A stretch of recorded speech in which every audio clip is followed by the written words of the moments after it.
Bonjour, Cacao Barry est une marque phare du groupe Barry Callebaut.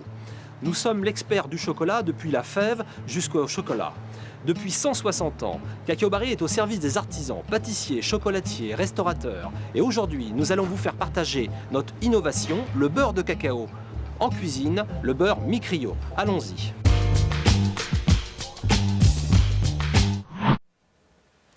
Je vais vous présenter le beurre de cacao Mi-Crio.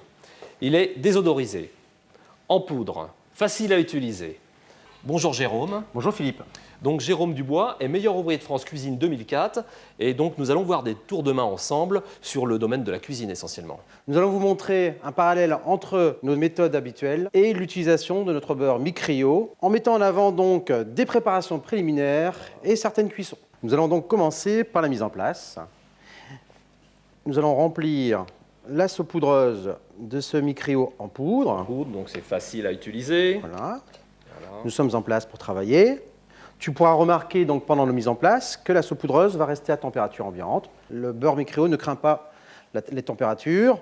Par contre, notre beurre frais est très sensible à la chaleur, donc on va le rentrer au frigo. Et là Jérôme, on va voir une application avec les noix de Saint-Jacques, c'est ça? Première application, donc la mise en place sur les Saint-Jacques, noix de Saint-Jacques, que l'on va saupoudrer. Voilà, très légèrement. Très légèrement, uniformément et régulièrement. Voilà.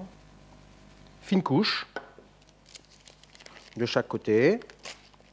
Voilà, une fine couche rajoutée de façon à bien imperméabiliser le produit en réalité, de façon à ce qu'il ne prenne pas le goût, les odeurs, les choses comme ça. La Saint-Jacques va être protégée. Voilà. Et là, c'est la mise en place. La mise en place est terminée. Elle peut attendre la cuisson ou on peut cuire tout de suite. D'accord. Nous, on va attendre pour la cuisson tout à l'heure.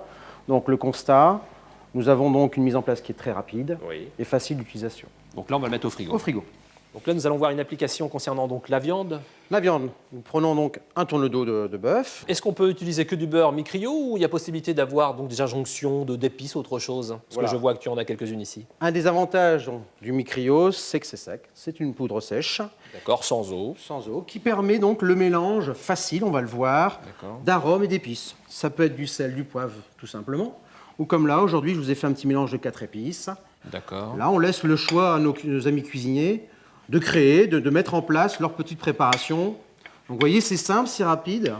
Donc, l'application, tout à l'heure, avec la Saint-Jacques, nous avions saupoudré. D'accord. On va voir plutôt donc le panage. D'accord. Donc, nous allons paner complètement notre tourne-dos D'un côté et de l'autre. d'un côté et de l'autre. Et ça va permettre donc de bien isoler le morceau de viande, c'est ça? Voilà. Ou On isole complètement cette viande, donc une isolation par rapport à l'air, par rapport aux différentes odeurs. Et donc le produit ne va pas s'oxyder. Le produit ne va pas s'oxyder. Et de plus, on remarquera tout à l'heure qu'on a vraiment une couche très superficielle qui va être bien parfumée. On est en place, donc c'est rapide à mettre en œuvre. Très bien, on le met au frigo. Il me semble, Jérôme, qu'il y a de nombreuses personnes qui utilisent la panure à l'anglaise. Est-ce qu'il est possible de le faire avec le beurre Mi-Crio? Tout à fait. La méthode traditionnelle, donc là, nous allons avoir 3 manipulations, 3 produits distincts, de la farine, de l'œuf, de la chapelure. On est obligé vraiment de manipuler 3 fois de suite pour arriver à un produit fini. 3 manipulations. Voilà. Pour Et le gros avantage de notre Mi-Crio qui est sec, encore une fois, c'est de pouvoir le mélanger avec de la chapelure, de la mie de pain, de la poudre d'amande, quelque chose de sec aussi, rapidement. Environ un tiers de beurre Mi-Crio. Un tiers, voilà, on donne toujours un tiers, 2 tiers. Voilà, on remue bien. Voilà. Et puis ensuite, est-ce qu'on va appliquer le poudrage ou on va appliquer... Alors là, on va paner encore. Paner. On dit paner à l'anglaise pour la méthode traditionnelle. Donc là, on va prendre notre filet de volaille. Toujours un aller-retour très simplement. Très simplement. C'est très facile. Voilà. C'est une application, on va dire, des plus simples. Des plus simples. Donc Philippe, les mises en place sont terminées. Donc on peut saupoudrer, on peut paner.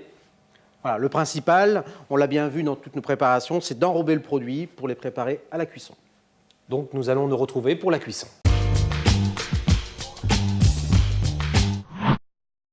Nous allons commencer par nos Saint-Jacques. Donc les Saint-Jacques que nous avons mis en place et nos Saint-Jacques fraîches. Très bien, donc là on voit la poudre de beurre Mi-Crio et on voit également, donc là par contre on se rend bien compte qu'il y a quand même pas mal d'eau. Donc elles se sont un petit peu flétries, si je puis dire. Elles s'égouttent, c'est normal. Par contre, Et là, on voit ici. bien que notre micrio a protégé, a fait une sorte de film protecteur et a même raffermi hein, quand on regarde un petit peu. Et c'est en réalité très charnu. Avec cette matière grasse comme le beurre, on est obligé de faire très attention parce qu'il a tendance à brûler vers les 120-130 degrés. D'accord. Par contre, avec notre micrio, on va pouvoir donc faire monter la poêle aux alentours de 200 degrés. Donc là, on va le voir après, on va avoir quelque chose qui sera bien caramélisé. Caramélisé, saisi. On va saisir. Voilà, c'est le terme, c'est saisir. Donc, tu vois notre poêle est chaude, on va tout de Voilà. suite mettre nos Saint-Jacques dans le beurre frais, sinon on risque de brûler. Donc là, ça frétille bien. Ça frétille. C'est bien chaud. Tu peux surveiller d'ailleurs parce que tu vois, ça Ouais, commence voilà. ça. Ah, Là, notre là, poêle ça- est bien chaude. Et tu vois, Ça roussit un petit peu. voilà. On met nos Saint-Jacques dans Et la... là, directement. Directement. Tu vois, tu t'aperçois que Là, le c'est- beurre brûle déjà. Voilà, ça caramélise, mais Ça caramélise ça très brûle, très vite. Hein. On a un beurre qui commence déjà un petit peu à brûler. Voilà. Voilà, Jérôme, je suis vraiment impressionné parce que là, je constate que c'est plus facile. Voilà. Bon là, bien sûr, on n'a pas beaucoup de Saint-Jacques, donc ça fume un petit peu, mais sinon, si on remplissait la poêle, on n'aurait pas de souci. Donc tu vois, on a le temps. On n'est pas D'accord. précipité par rapport à ce beurre. On peut les retourner gentiment. Elle reste bien blanche autour. Elle reste là. bien blanche, très ferme. Pour moi, je constate une chose, c'est que ça ne rend pas du tout d'eau. Voilà, On n'a pas de perte. pas de perte. Et donc là, on va déguster. On va déguster. Déguster celle au beurre micrio. Là, on sent vraiment le goût iodé. C'est plus ferme, c'est plus caramélisé. On a une belle texture. On a plus d'eau à l'intérieur. Voilà. Il y a une grande différence au niveau gustatif. On sent vraiment le goût de la Saint-Jacques. Donc toi, c'est un des avantages. On arrive vraiment à bien saisir des aliments qui sont riches en eau. Autre avantage, Philippe, on a une poêle qui est propre. Comme notre produit micrio n'amène pas de goût, Oui. bah, on pourrait cuire nos tourne d'eau que nous allons regarder ensemble après. Un autre aliment que la noix de Directement. Saint-Jacques, directement. Et Bon. ça n'apporterait pas de goût à l'aliment qu'on va cuire. Tout à fait. Donc le tourne d'eau, tu te rappelles tout à l'heure, on a enrobé avec ce mélange. Là, on l'avait pané d'ailleurs, pané au mélange d'épices. Et un tourne d'eau nature qu'on a sorti de la... Enfin, moi, ce que je constate tout de suite, c'est que là, il y a du sang, qu'il y a une restitution au niveau du sang.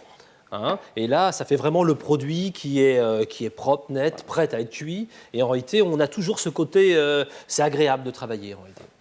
Nous allons voir les cuissons de champignons maintenant.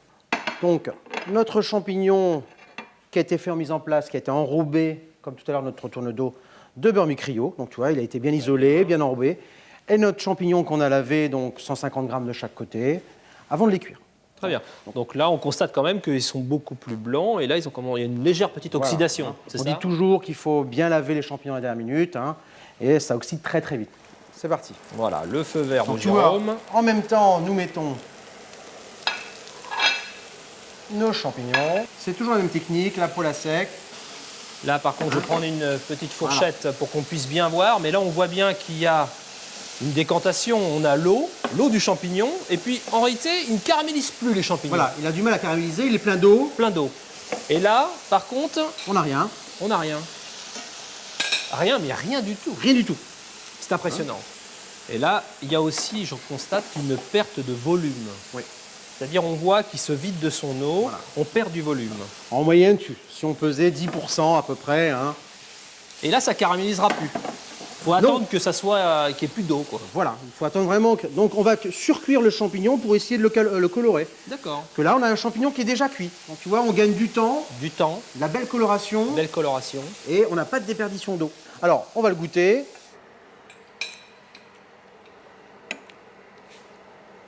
C'est vrai que là, on voit vraiment la différence au niveau surtout de la restitution du goût. On a vraiment le goût de champignon. En tout cas, la différence est vraiment probante. C'est vrai que là, il y a une restitution de l'eau. Là, il n'y a pas 1 gramme d'eau, donc vraisemblablement, c'est à l'intérieur. Tout à fait. Et on a un goût excellent. Alors pour conclure, Philippe, les avantages du beurre micrio dans les cuissons, un goût franc, une belle couleur des aliments, et une moindre déperdition de l'eau des aliments. Très bien. Et maintenant, nous allons voir donc les mousses et les sauces.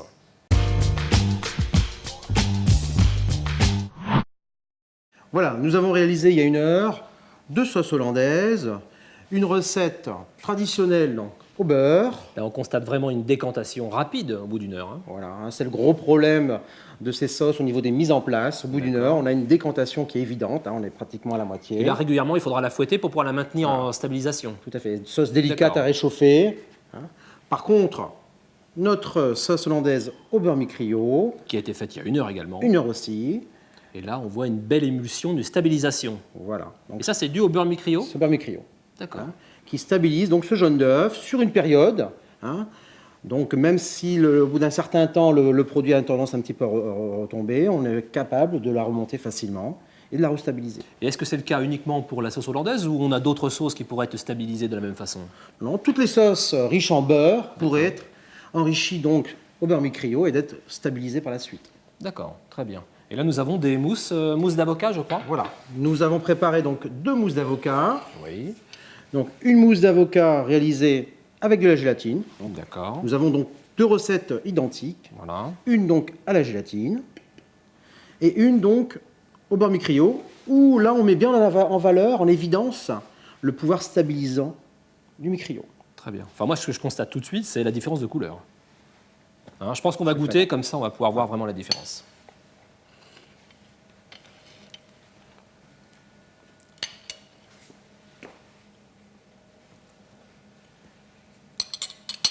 Moi, ce que je constate tout de suite à la dégustation, c'est qu'on a vraiment une vraie différence. C'est beaucoup plus onctueux avec le beurre mi-criolla. On a également donc la restitution de la couleur, on le constate bien. Et puis, c'est vrai qu'on a aussi ce goût d'avocat très prononcé. Pour conclure, le beurre mi-criolla met en valeur le goût des aliments. Et surtout, c'est facile à utiliser et économique. Merci de votre attention. Et je laisse le mot de la fin à Jérôme Dubois. Et maintenant, pour en découvrir tout le potentiel, c'est à vous de l'essayer.